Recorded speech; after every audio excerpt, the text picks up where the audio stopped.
Hi everybody, it's Lisa from SuttonsDaze, and Phil. with a big knife, and the twisted tail apron, and Because we're doing pork butt. oh, we're doing pork butt. No twisted tail left. So we had a request to show how Phil turns a pork butt into a whole bunch of country ribs for us, because we prefer country ribs over spare ribs, and this makes it super easy. It's not real country ribs, I don't think. I have no idea, but it's close enough for government work. So let's get going. Okay, I'm checking for the bone. Usually there's a big bone in the center. I'm not finding it. And I'm checking for a booger. Usually there's two boogers in a pork butt. What's a booger? A booger is a yellow, it looks like one of them tabs that they stick on stuff when you buy them at the store. It's about the size of a quarter, and you just cut the booger out and throw it in. And you throw it away? You throw it away. So, it looks like they've already got them out, but we will find them if they're not. So, we're going to cut the first rib.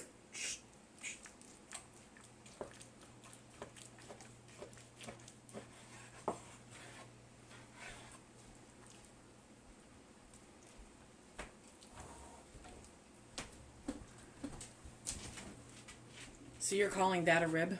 That is one of our boneless ribs. Okay. You could legitimately cut that in half, You could. because that's more like a steak. Exactly. So, okay. Did you get the reference there? But for our purposes, we're going to cut that in half because we're going to be feeding quite a few people here today.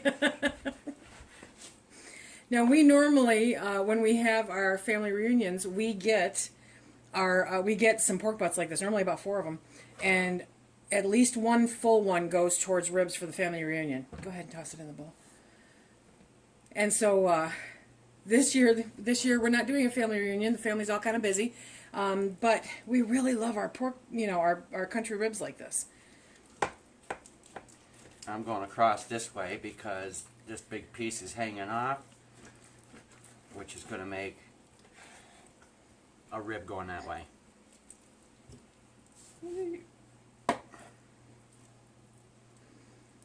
Now, the great part about pork butt is that it has a good fat content, so much more than pork loin.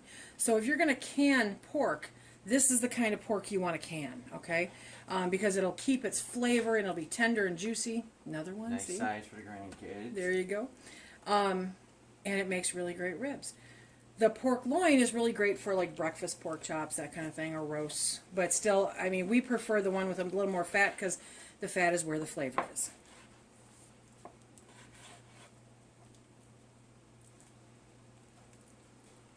Do we want to trim that one a little bit, or Nope. no? Okay. Nope. We want it to cook.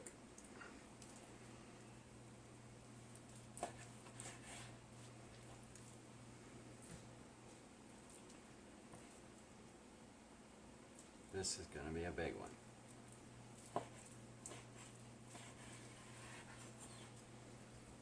Nice fatty one. This one we will trim a little bit. You notice we have a trim bowl over on the side that he can put that scrap and stuff into. Nice. What's nice is there's going to be no bones. We don't find it very economical to purchase country ribs and end up paying for mostly bone.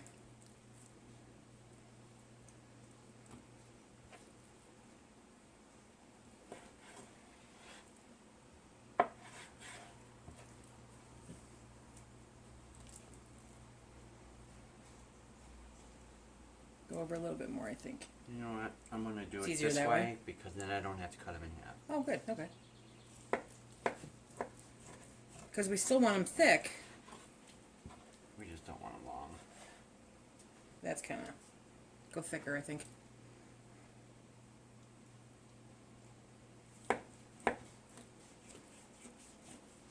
Because then if you take that and cut it in half, then you've got 2 nice ribs. thick and juicy and good.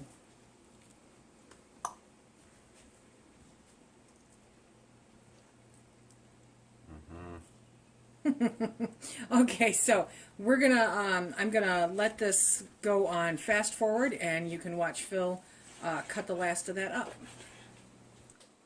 Okay, so this one right here I just cut, and right there is a booger.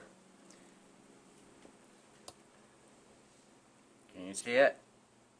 Almost looks like an earlobe, but it's a little different color. It's in the fat, and we're gonna cut that out.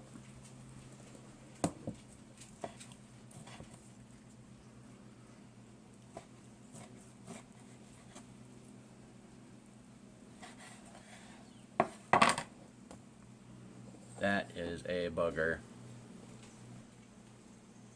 Okay.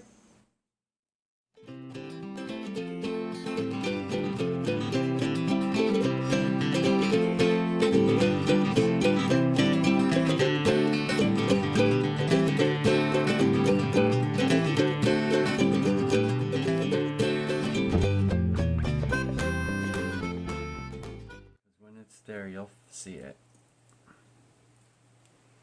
Right there's one. Okay, hang on. I'm gonna zoom in. Hang on. Okay, Right there. so they're both right there. Yep. Sorry for the camera work, guys. We're not used to doing this together.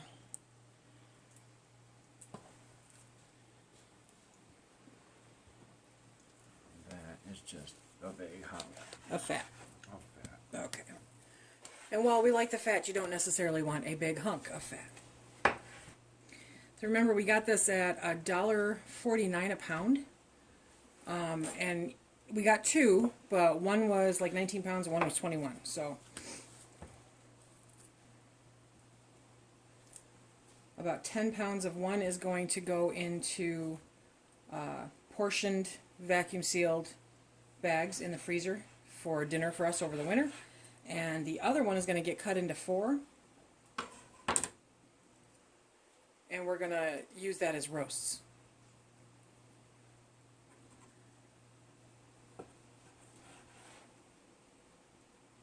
There's another one. Okay, let me bring that in. So when you see markings, whoa, come back here, Lisa. When you see markings like that, that's what he's referring to as a booger in the meat.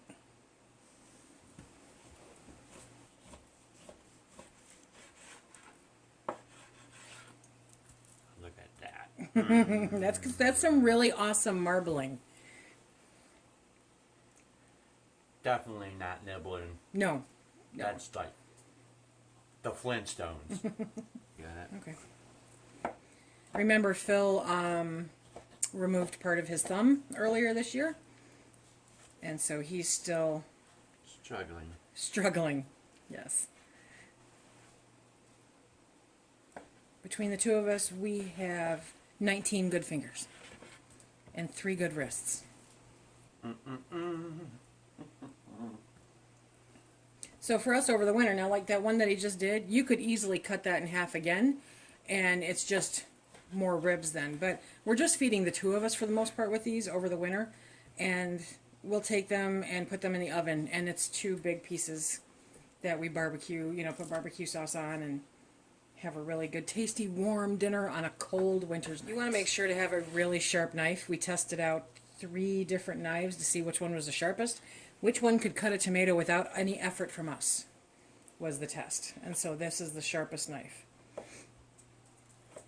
They all need to be sharpened before deer season. Yes, they do.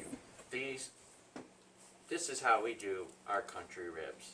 We get the butt and we cut them the way we like them. No bones, no nothing, just steaks.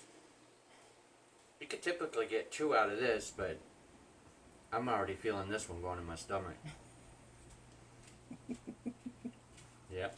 Good stuff. Good stuff. Okay. Now this fat that's all left over will not go to waste.